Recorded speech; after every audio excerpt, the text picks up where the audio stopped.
are going to die, and almost everything you are worrying about today will be irrelevant in that moment. That is not a threat, it is a fact.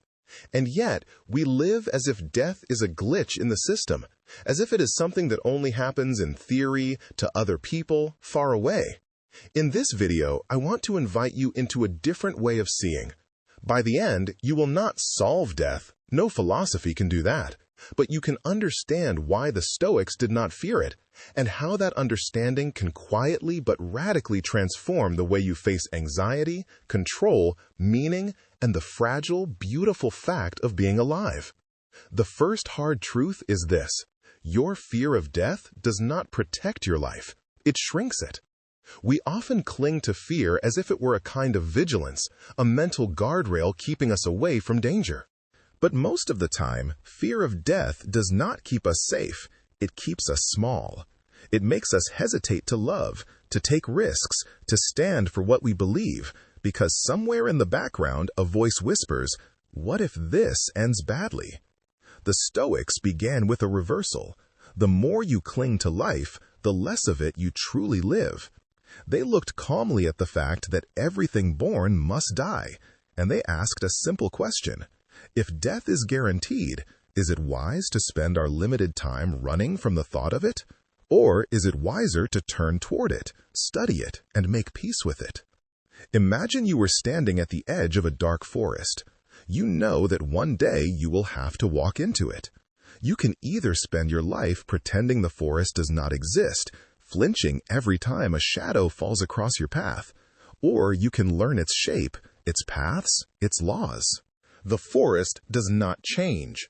Only your relationship to it does. The Stoics believed fear is not caused by events themselves, but by the judgments we attach to them. Death, to them, was an event in nature, like the setting of the sun. Calling it the worst thing that could happen is not a fact. It is an opinion, a story the mind tells. And like any story, it can be revised. Here is another reversal. We treat death as an enemy, but the Stoics treated it as a teacher. They practiced something that today we might find unsettling, remembering daily that they would die. Memento mori. Not as a morbid obsession, but as a lens that brings everything else into focus. Consider your typical day. How much of it is spent in trivial irritation, scrolling without thinking, replaying old arguments, or worrying about tiny social embarrassments? Now imagine that tonight you will die. Not in a cinematic way, not in some heroic sacrifice, just quietly. Ask yourself, which parts of this day suddenly fall away as meaningless? Which conversations would you have instead? Which words would you finally say?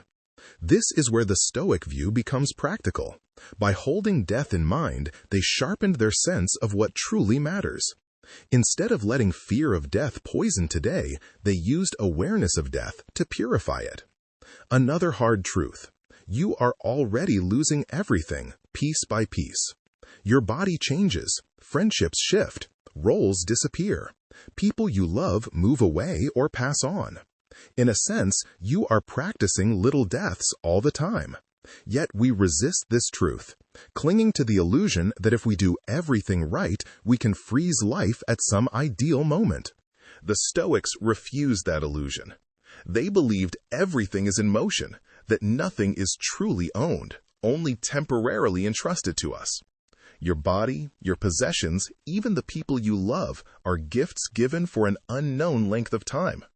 Death, in this view, is not a theft. It is the final return of what was never absolutely yours. Think about a relationship you treasure. Knowing it could end through distance, conflict, or death can lead you to two very different places. One is fear, suffocating love with anxiety and control.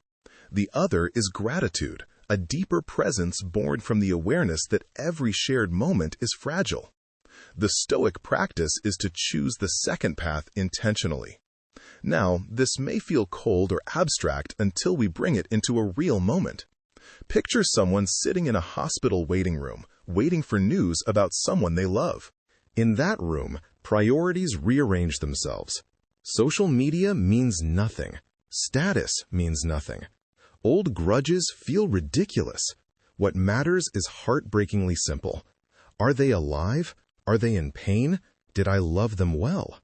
The Stoics sought to live with that clarity not just in crisis, but every ordinary day.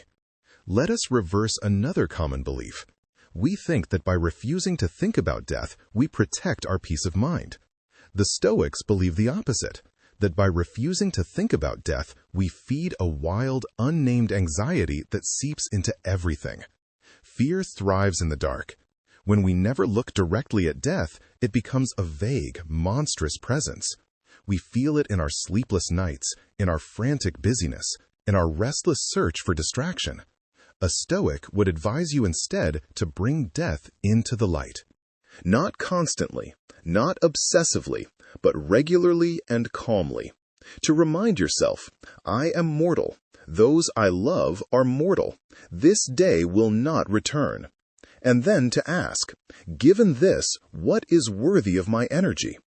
Before we continue deeper, if reflections like this speak to you, consider subscribing and leaving a thoughtful comment about how you personally relate to the fear of death.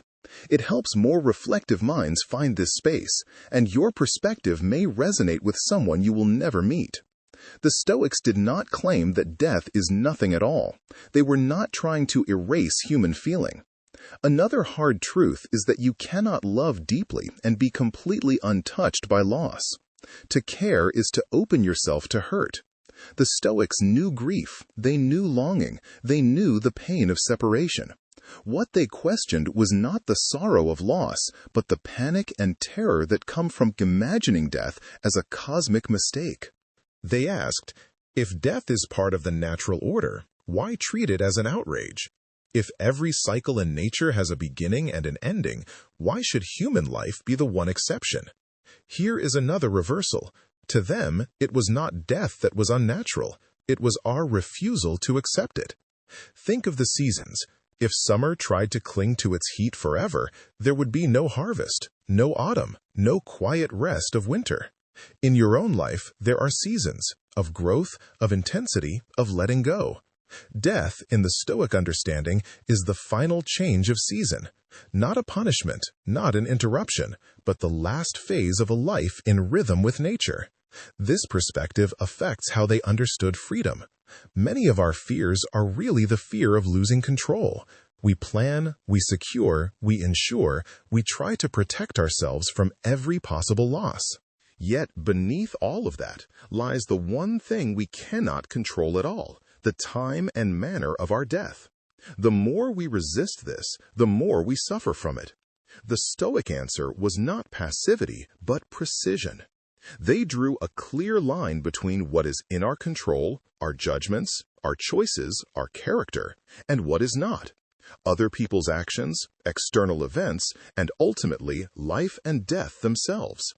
Fear grows when we try to control what is uncontrollable. Peace begins when we withdraw our energy from that battle and invest it in what we can actually shape. Imagine you are about to give an important presentation, or you are confessing something vulnerable to someone you love. Behind the immediate fear, what if I fail? What if they reject me? There is often a deeper one. What if this ruins my life? What if everything falls apart? And behind that, if you trace it far enough, is the primal fear of non-existence, of losing everything, of death itself. A Stoic would guide you gently back. Can you control the outcome? No.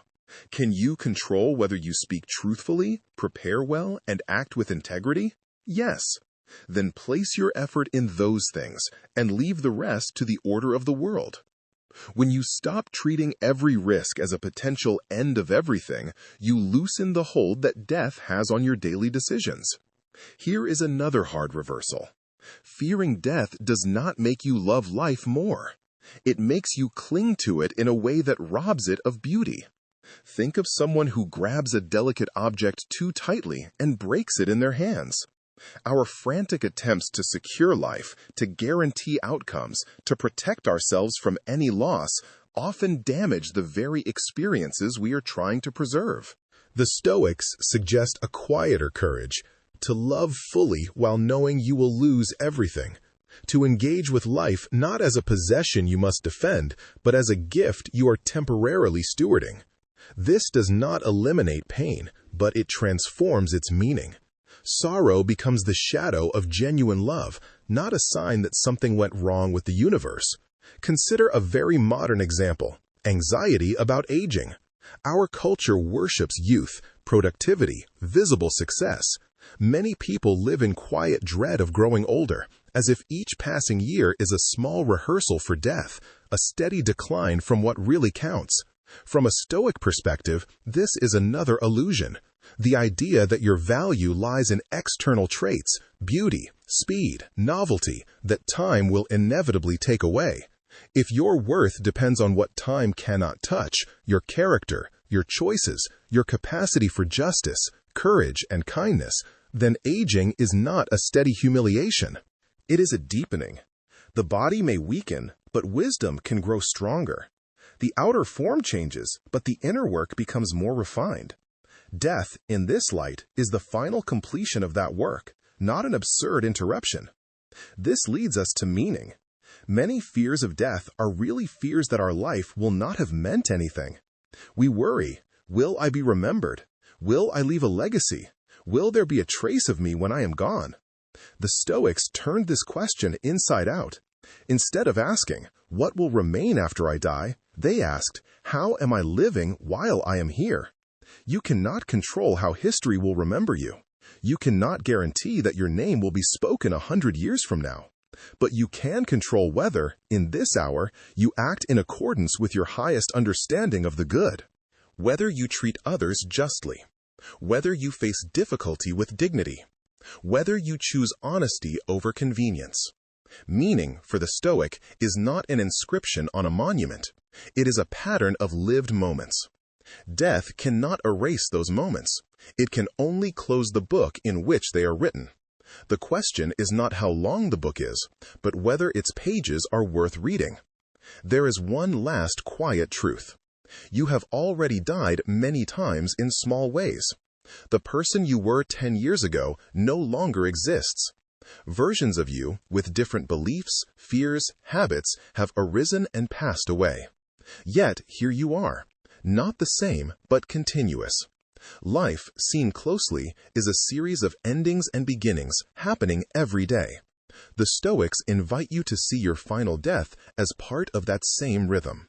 Not something to worship, not something to deny, but something to acknowledge calmly and gently fold into your understanding of what it means to be human. So perhaps the real question is not, why didn't the Stoics fear death? But what would your life look like if you didn't?